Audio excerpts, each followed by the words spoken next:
Welcome to Real World Peaceful Parenting, a podcast for parents that are tired of yelling, threatening, and punishing their kids. Join mom and master certified parent coach Lisa Smith as she gives you actionable, step-by-step strategies that'll help you transform your household from chaos to cooperation. Let's dive in. Welcome to today's episode. I know I say this every week, folks. I know. But today I am really excited to bring you this episode. I am joined by a very special guest today. Aimee Buckley is here, and I've had the pleasure of having a few conversations with Aimee about education and learning and how parents can support their kids. And we thought that now would be the perfect time to bring you some insight on how to get prepared for the upcoming school year. I know those of us that live on this side of the world are preparing to go back to school, and those of you living on that side of the world are already in the middle of school. And so it seemed like an absolutely perfect time to have this robust conversation about parenting and learning. So again, I'm joined today by Aimee Buckley. Aimee, welcome. I'm so thrilled to have you here. Thank you so much for inviting me, Lisa. I'm excited to talk about this topic because it's near and dear to my heart. With children heading back to school, I'm heading back myself on August 9th. So I know that there's a lot of emotion around that for teachers, parents, and kids, both excitement and apprehension at what this year is going to bring us, with the last 2 years being so different from what we have normally experienced.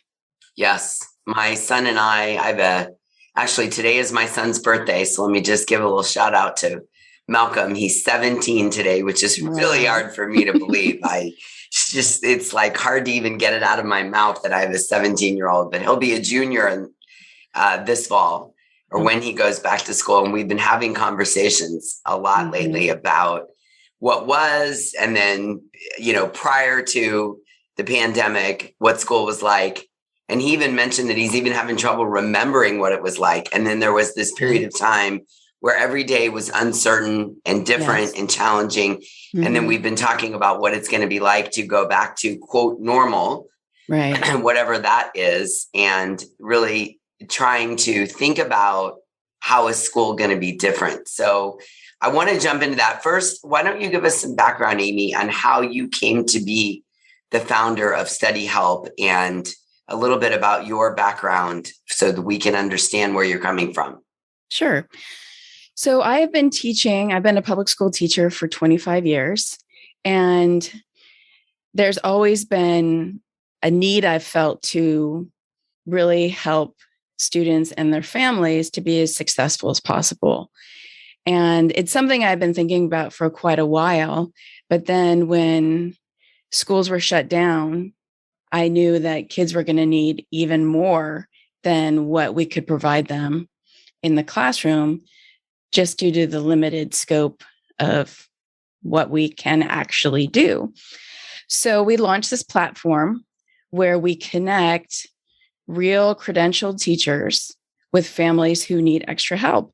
And what is really lovely about it is that those students get 50 minutes of uninterrupted one-to-one time with a credentialed teacher who doesn't just know the material, but knows it well enough to teach it to a variety of students with different needs and different backgrounds.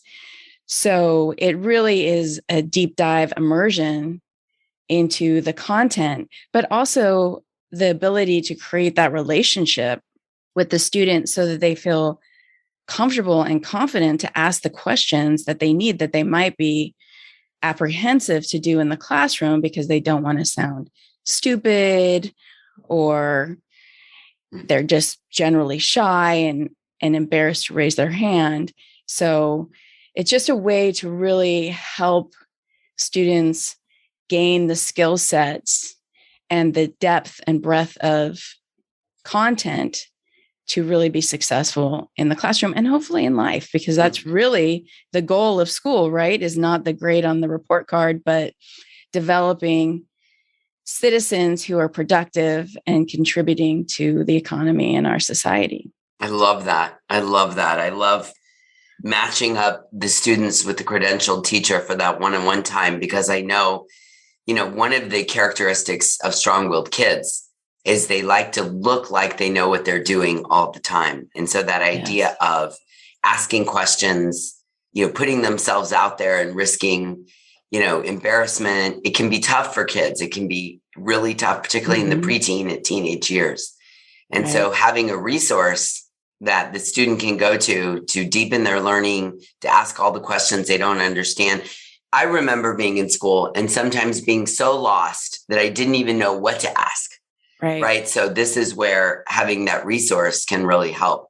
So tell us, Aimee, how do we catch up after a year of remote learning? What are your tips and advice there?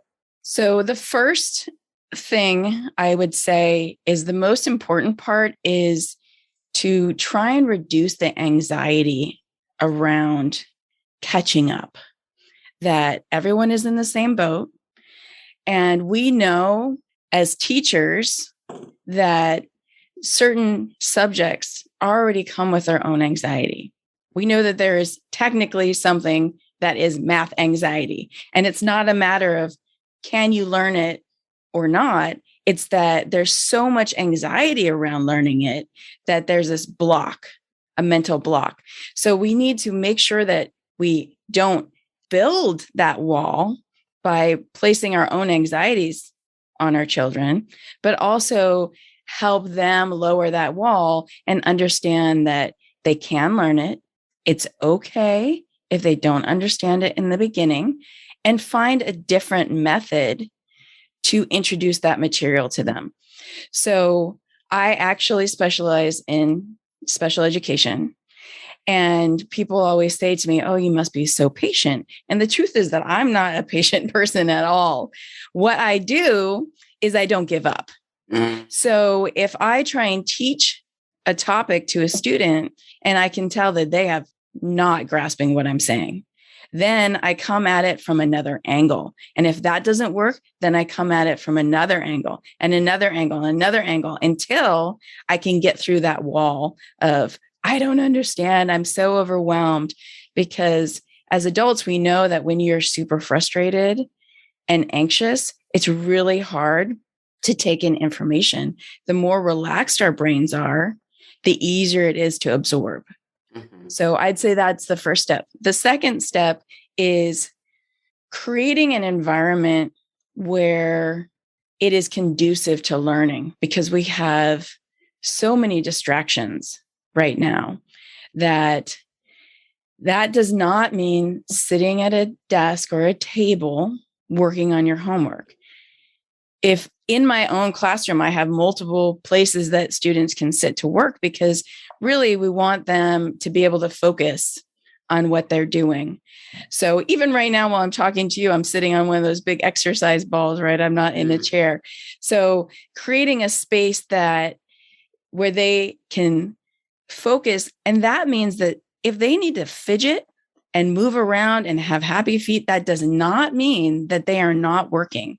So it's really important for us as adults to not look at that and say, oh, you need to settle down. Cut it out. Stop fidgeting and focus on your work, because they might be really focusing.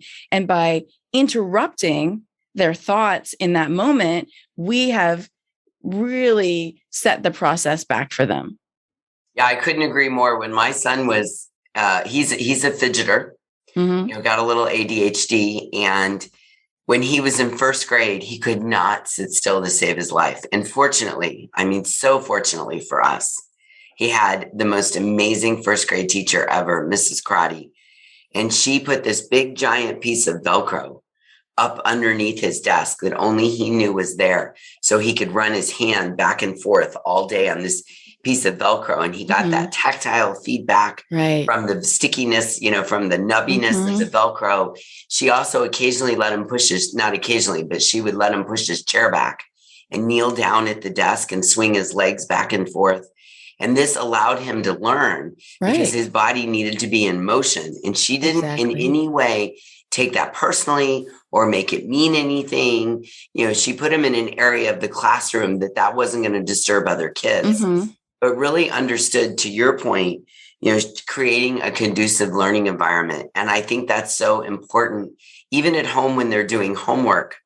Again, my frame of reference when this topic is my own kid, and we have a basketball court in our backyard, and often he's studying while shooting baskets. He's got flashcards, and I'm quizzing him on the flashcards while he's shooting free throws. Right. And it creates the most amazing learning environment because his body is engaged and then his mind can learn. And the blood is flowing. Yes. Yes. And he's not working so hard to hold it all together. Right. Exactly. In a silly way. Exactly. That is the perfect way of describing it. They don't need to hold it all together. Yeah. They just need to focus on what they're doing in terms of the math or the spelling or the science. Yeah. And if that means that they're shooting baskets or bouncing crazy on a yoga ball or what have you, then that's what they need to do. And we should let them do it. And that is not in any way inhibiting their learning. It's actually propelling it. So it's important for us as adults. I think when we were younger, we were told that, you have to sit still in class. And I think that was a terrible thing to do to children and to teach us as adults.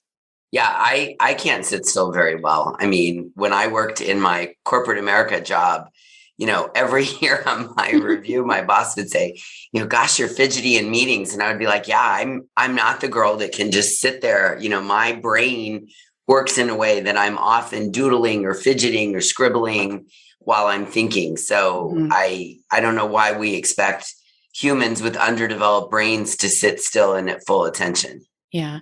And the last tip I would give you is that as a parent, if you're working with your child on their homework and they start to get to that level where they are losing it and you start to lose it, that's the time to call in reinforcements, because it's not helping them. It's not helping you. It's not helping your relationship.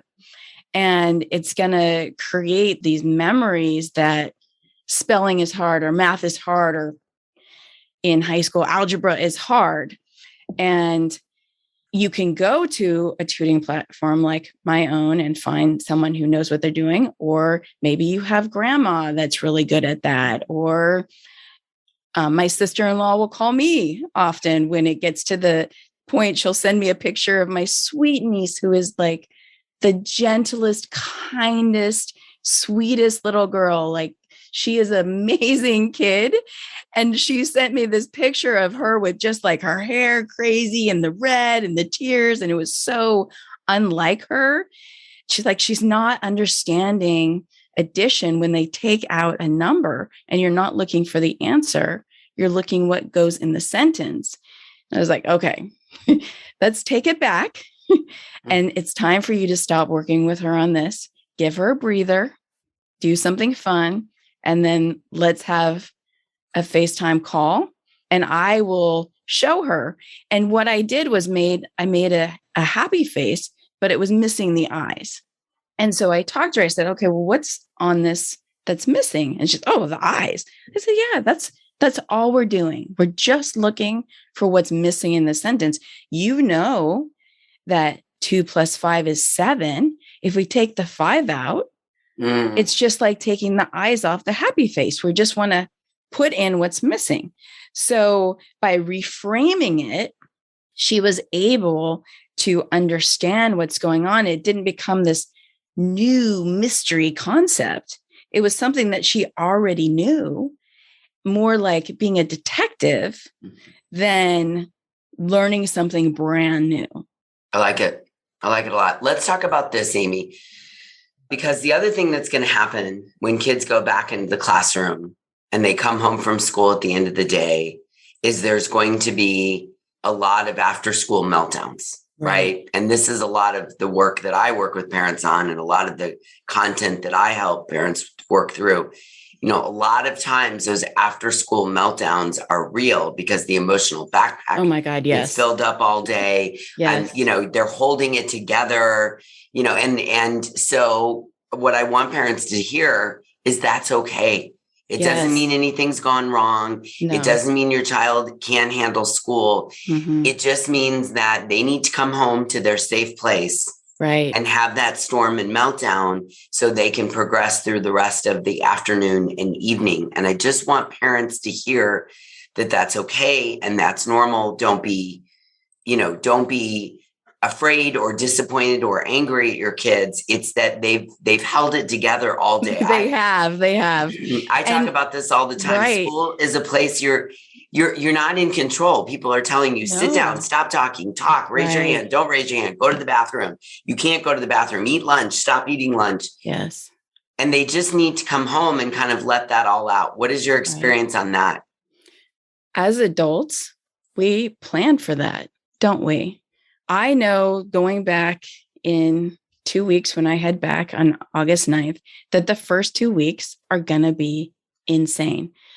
All new kids learning all new things. A lot of parents who I fully understand are under a lot of stress with what's happening.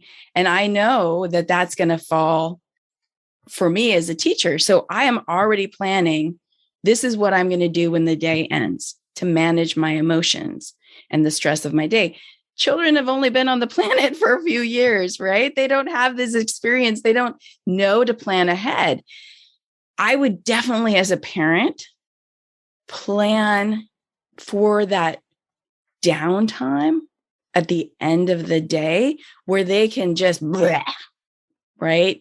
Just let all that emotional baggage, that stress go, do something that for them is a really good release, and know that if they do cry or have a meltdown, that they need to get it out, that is important, because that's going to make it easier for them if they're not trying to hold all that energy in. School is hard.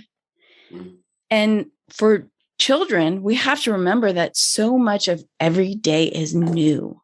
It's constantly a barrage of newness, new experiences, new information. We as adults don't do that. If you think about starting a new job, when you start a new job, the first couple of weeks, you feel like an idiot, right? You're like, I don't know. I don't even know where the bathroom is. So we need to let them have that time. So right after school is not the time to jump into homework.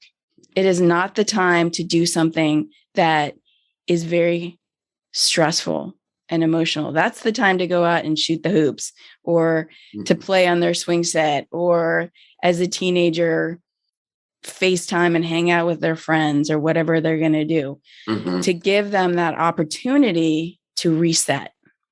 Yeah, totally. That is something I had to learn, because when my son started to reach a point where there was a fair amount of homework, in my mind, just come home from school and get it done. Right. And then you have the whole evening free. And also my son's been someone who's always played sports. So there's always, been practices and whatnot. And I had to learn the right study environment for him. And it certainly wasn't coming home from school and immediately doing his homework. As a kid who worked really hard to hold it together all day at school, he needed to come home and just decompress for a little bit, unpack his emotional backpack, have some food, do something non-study related, and then come back to the homework later. And I love, Aimee, when you said for kids, every day is new, because it's so true. I mean, they're learning so much about navigating life, right? Conflict management, time management, getting from A to B. I mean, they're learning a ton without even school, and then throw school onto it. Right. And exactly, they're drinking from a fire hose basically for 18 years. Right. If we think about, for those of us who have traveled abroad and you're in another country and everything that you're experiencing that day is new, but that obviously is fun because you're like, woo, I'm on this vacation, but they're not on vacation. And every single day, is this avalanche of newness. I know we know this for babies, where they have that witching hour in the evening where they just have that meltdown almost every night. We need to understand that as kids get older, it's still so new. with teenagers, when they're having meltdowns in my classroom, which definitely happens, I always remember that I've had 40 some odd years to learn how to manage my emotion. They haven't. Yes. So they don't have any tricks and tips up their sleeve. It's up to us to teach them that skill set, to work with them and find what helps them manage their own emotion, even with their own calendars. I mean, once you get to high school, you start managing that on your own. But until then, pretty much mom and dad and teachers told you everything. Yeah. And as we know now, the prefrontal cortex, it isn't fully developed until the age of 25. So many times we have, I think that we have very high expectations of our children, and their brain developmentally is just not there. Right. I mean, we're training it, we're preparing it, we're developing it, but it is not there. So you're right. Managing time, managing emotions, managing stress, forward looking, okay, I have a paper due next Thursday. I should be working on it every night for 20 minutes. Sometimes this is hard for the brain of kids. Yes. Okay. So let's recap, Aimee. The advice that you're giving us, which I love, is reduce our anxiety as our kids go back to school, which I think is a really important point. It is the best word that comes to mind all the time is we live in a topsy-turvy world right now. Yes. Right. And there's normal anxiety from life. And then there's anxiety of what's going on in the world. And then you might be layering anxiety on top of that about your kids going back to school, depending on how you feel about everything in the world. So one of Aimee's biggest pieces of advice and my takeaway from today is make sure I'm reducing my anxiety and encouraging my child to reduce their anxiety as well, right? As we head back into the classroom. And your second piece of advice was make the environment conducive to learning. Yes, absolutely. And I think that you're telling us that is not just the physical environment, but the attitude and the emotional environment around learning as well, right? Right. Definitely very important. And then number 3 was just thinking about, and what I heard is an after school strategy. Yes. Know your kid. Meltdowns are going to happen. They're okay. There's a lot going on for them. Every day is a new day. Be patient, be understanding, and then work to create, again, a conducive environment after school. If your child needs a break before learning, if they need some downtime, really create an environment. And I would guess also a routine around learning, but create one that works not only for the parent, but the student as well. Yes, the student is very important. Yeah, perfect. Awesome. Anything else you want to share with us as I recapped here? I think that you have really grasped what we talked about today. And I think that these are a lot of strategies to start off with. So even though it's something that we can talk about in 20 minutes, it takes a long time to implement. Definitely. And I think this is the perfect time to have this conversation. I'm so glad that we had an opportunity to connect, Aimee, because as people are starting to get closer and closer to the start of school, I know your start date is right around the corner. Yes. It is a good idea to start thinking about a back to school strategy now and prepare yourself and have some conversations with your kids about what is back to school going to be like, because I think kids have more concerns and anxiety about this than we may even think. And it's good to have lots of open conversations in the family. What is this going to be like? What is it going to look like? What is it going to feel like for all of us, for the school, for the teachers, for the students, and for the parents? Yes? Right. It's definitely going to be different than it was last year or the year before or the year before that. Yes. So I know some students, and I know for myself, we will all be in masks all day. So from 8:30 till 3:30, and that's going to be a long haul. So preparing ourselves for that situation, which I know a lot of people think, oh, well, this is just a mild inconvenience. But in the scheme of teaching, it does make it really challenging. When you can't see a student's face, you don't always know what emotion they're feeling, it's harder to hear them. So you have to ask them to repeat themselves a lot. The students might not hear me as clearly, even though I'm going to try my best. I will have a mask over my face. So there's things that we have to mentally prepare for, because if we walk in the first day and we're not anticipating that it's going to be hard, I think that's a big mistake. I agree. And I think we also shouldn't underestimate the energy drain, and it will be taxing to have to speak louder all day, to have to speak clearer, to have the mask on, to navigate that world for our children. And I think that's a great reminder, is just, boy, at the beginning of the school year, empathy and patience could be our best tools as parents with our children, with the school, with our teachers, right? Yes, thank you. Yes. Putting that in there. A lot of empathy and understanding, because it's hard for all of us, and doable and exciting to be back in the classroom. Oh, yes, definitely. Right? I mean, definitely exciting. One thing that we learned in our family in 2020/2021 is the remote learning is not my son's jam. And I know, some kids did great.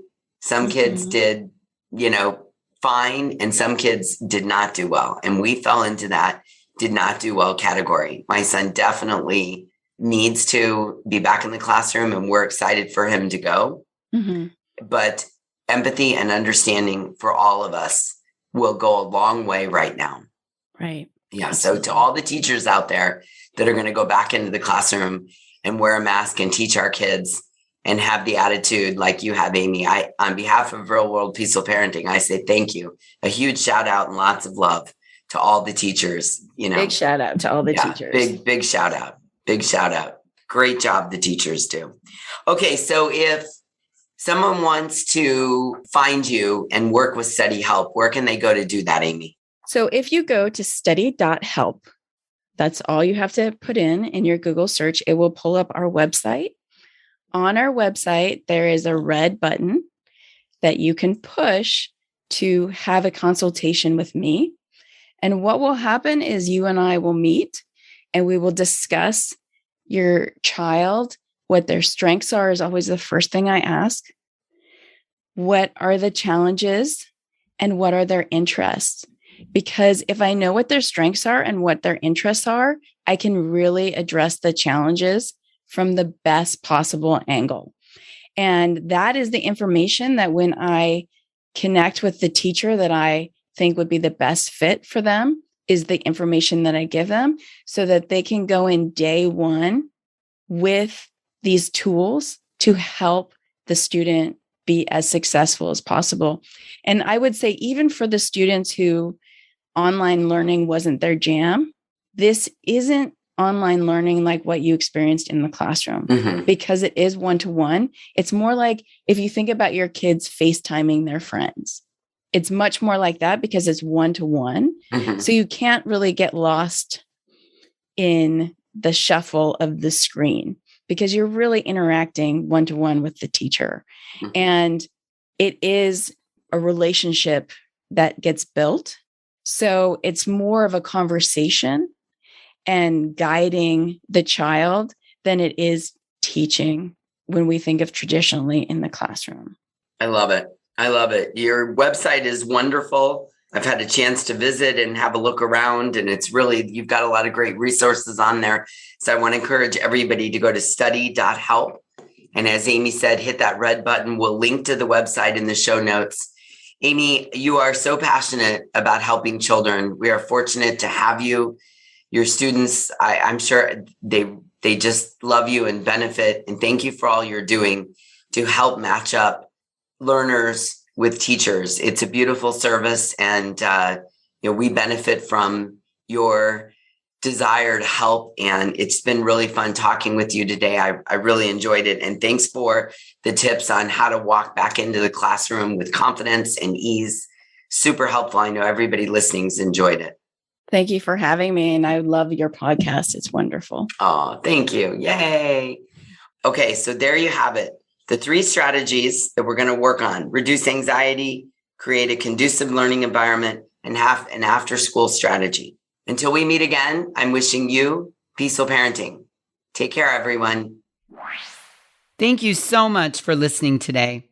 I want to personally invite you to head over to thepeacefulparent.com/welcome and sign up for my free Peaceful Parenting mini course. You'll find everything you need to get started on the path to peaceful parenting just waiting for you over there at www.thepeacefulparent.com/welcome. Can't wait for you to get started. Thanks for listening to Real World Peaceful Parenting. If you want more info on how you can transform your parenting, visit thepeacefulparent.com. See you soon.